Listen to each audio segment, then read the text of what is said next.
This show is called Redeemers, and the funny thing is, I didn't plan to make these paintings. They happened by accident. And they came really clear and really strong. They really overwhelmed me in a way.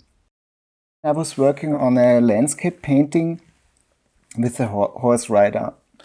And somehow that didn't work out very well. And as a chance to save this painting, I painted the shape of a huge sun into the background.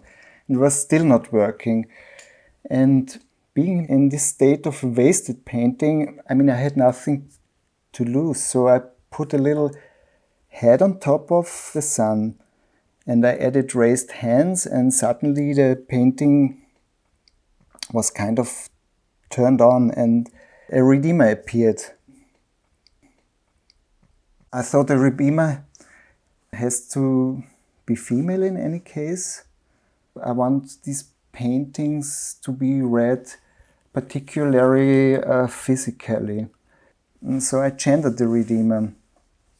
The person had to be really strong, really so strong, so heavy, so self-confident, and that she needs to ride on two horses at the same time.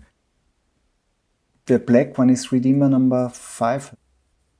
There's this mother redeemer, the big one, and there's a little baby redeemer sitting on her head.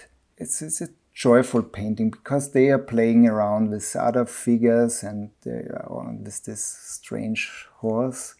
Yeah, and this mother redeemer is holding everything together, but maybe it's nighttime and it's just a dark setting, yeah. Or maybe they are all walking out of this dark situation and they are leaving it behind. The bigger redeemer paintings, you're much closer to the redeemer. And maybe with the round ones, you're a bit further away. It's kind of looking down on earth or somehow to that. And how they are acting, there's much more going on.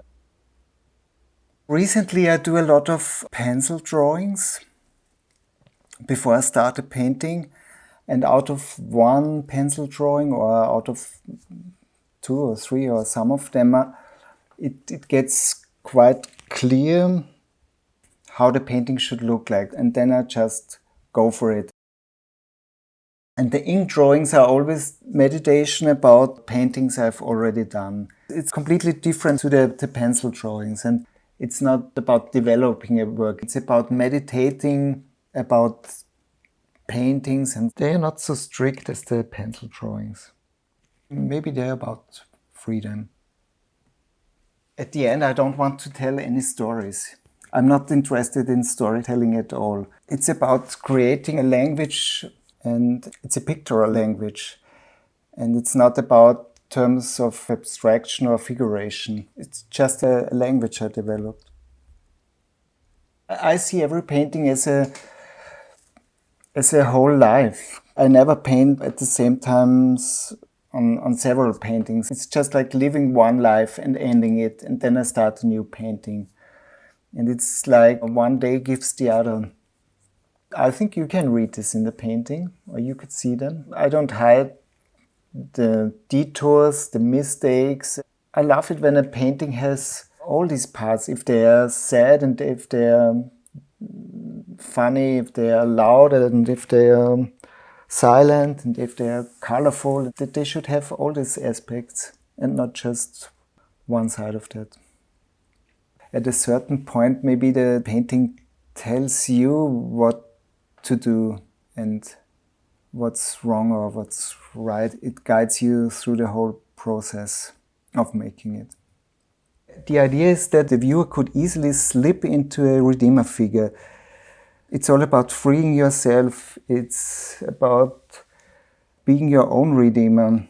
You can only redeem yourself anyway. And at the end, it's a female redemption.